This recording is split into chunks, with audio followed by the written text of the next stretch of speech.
High everyone, welcome back to our channel and a new blog. আশা করি তোমরা সবাই খুব ভালো আছো। আজকে আমি যাচ্ছি আমার কলিগের দিদির মেয়ের নামকরণে। হায়দ্রাবাদে আমি অনেকবারই বিয়ে বাড়িতে গেছি, রিসেপশনেও গেছি, বাট আজকে প্রথমবার আমি কোনো বাচ্চার নামকরণে যাচ্ছি। আমি এখন রাস্তাতেই আছি, আমার আরেকজন কলিগ আসছে মিয়াপুর থেকে, সে আমাকে আমিরপেটে নেবে, তারপরে আমরা যাব। আর আজকের ভেনিউটা হচ্ছে কাছেগুড়াতে। তোমরা যারা হায়দ্রাবাদে থাকো তোমরা জানো কাছেগুড়া কোথায়, তো সেখানে আমরা যাব। আর এখন আমি হেঁটে হেঁটে আমিরপেট থেকে মেন রোড অবধি যাব, দিয়ে আমার কলিগ ওখানে ওয়েট করবে আমার জন্য। তো চলো আমার সাথে।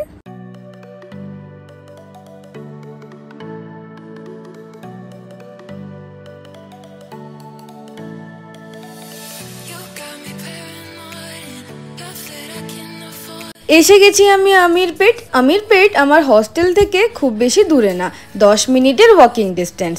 এমনিতে আমিরপেটে ভিড় সবসময়ই থাকে, কিন্তু উইকেন্ডে ভিড়ের পরিমাণটা খুব বেশি থাকে। কিছুক্ষণের মধ্যেই আমার কলিগ চলে আসে।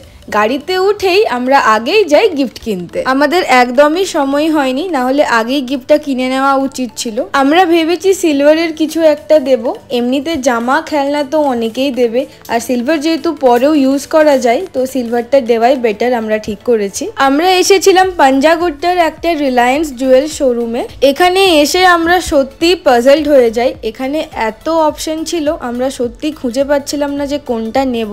অনেকগুলো আইটেম ভালো লাগছিল, আবার অনেক কিছু আমাদের আউট অফ বাজেটও হয়ে যাচ্ছিল। আর এইদিকে আমাদের হাতে সময়ও কম ছিল, আমাদেরকে ঠিক টাইমে ভেন্যুতেও পৌঁছাতে হতো। তো আর বেশি কিছু না ভেবে আমরা একটা সিলভার কয়েন দেবো বলে ঠিক করি। সিলভার কয়েনটা আমাদের খুব পছন্দ হয়েছিল। এরপর কয়েনটাকে ওয়াশ করিয়ে নিয়ে এসে যখন আবার আমাদেরকে দেখাই, তখন আমাদের তো আরো ভালো লাগছিল, একদম সুন্দর লাগছিল দেখতে।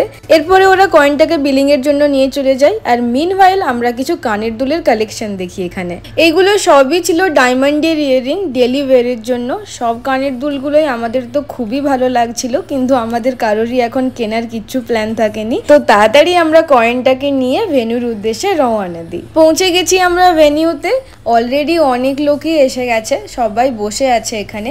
আর ওই যে দূরে স্টেজের কাছে যাব এক্ষুনি, কিন্তু তার আগে আমরা একটু বসে নিই।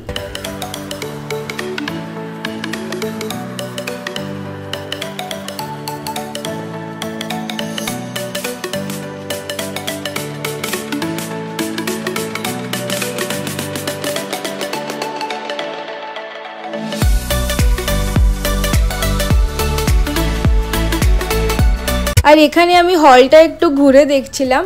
আর স্টেজটা দেখো কত সুন্দর করে সাজানো হয়েছে। স্টেজে একটা ছোট্ট দোলনা আছে পিঙ্ক কালারের, এত সুন্দর লাগছিল। আর কি সুন্দর ফুল দিয়ে সাজিয়েছিল। এই দোলনাটাতে বাচ্চাটাকে দোলানো হবে।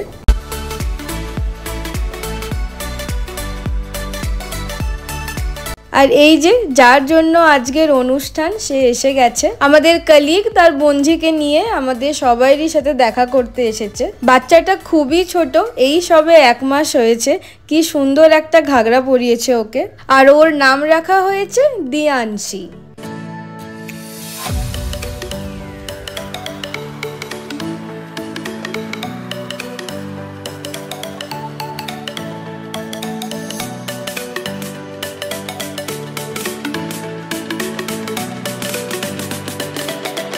আর এখানে কিছু একটা রিচুয়াল হচ্ছিল। তেলেগুদের মধ্যে এমনি একটা রিচুয়াল আছে যে নামকরণের দিন মা বাবা, তারপর বাবার তরফ থেকে আরও যেই লোকেরা আছে তাদের সবাইকে মালা পরিয়ে মাথায় চাল ঢেলে অনেক কিছু রিচুয়াল পালন করা হয়। এই সবই আমি নতুন দেখছি, আমার সত্যি খুব ভালো লাগছিল। আমি এই ধরনের রিচুয়াল কখনো দেখিনি। আমাদের তো এই রকমের নামকরণের কোনো অনুষ্ঠান হয় না, তো এই রকম ভিন্ন কালচারের বিভিন্ন অনুষ্ঠান দেখে সত্যি আমার এত ভালো লাগছিল।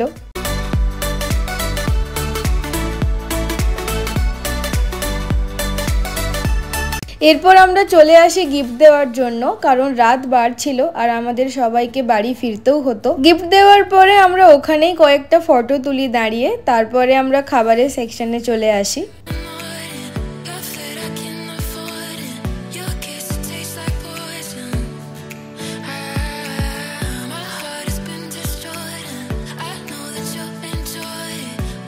এসে গেছি আমরা খাবারের সেকশনে। প্রথমেই ছিল মাটন পায়া। এটা হায়দ্রাবাদের খুবই একটা ফেমাস খাবার, মাটনের স্যুপ বলা যায়। আর এর পরে ছিল একটা মিষ্টি বান টাইপের, মনে হয় মিষ্টি বানটা দিয়ে এই স্যুপটা খেতে হয়। এর পরে ছিল রুমালি রুটি, চিকেন কষা, মাটন বিরিয়ানি, রায়তা আর বেগুনের একটা তরকারি। আমি আমার ব্লগে আগেও বলেছি, হায়দ্রাবাদে বেগুনকে অনেক প্রায়োরিটি দেওয়া হয়। যে কোনো অনুষ্ঠানে বেগুনের তরকারি কিন্তু থাকেই। আমি এখন পর্যন্ত যতগুলো ইনভিটেশনে খেতে গেছি সব জায়গাতে বেগুন ছিলই। আর ভেজ কাউন্টারও আলাদা ছিল। ভেজের মধ্যে হয়েছিল ভেজ বিরিয়ানি, পনির বাটার মশালা, একই বেগুনের একটা তরকারি, রায়তা আর পাঁপড়। আমার সব খাবারগুলো খেতে খুবই ভালো লেগেছিল। প্রত্যেকটা খাবারের টেস্ট একদম দুর্দান্ত ছিল। আর ডেজার্টে ছিল ডাবল কা মিঠা আর আইসক্রিম। ডাবল কা মিঠা হলো পাউরুটি দিয়ে বানানো একটা মিষ্টি। তো আজকের ব্লগটা এই পর্যন্তই। তোমাদের ভালো লাগলে প্লিজ একটা লাইক করে দিও, আর এখনো না সাবস্ক্রাইব করে থাকলে প্লিজ সাবস্ক্রাইব করে আমার পাশে থেকো। বাই, দেখা হচ্ছে পরের ব্লগে।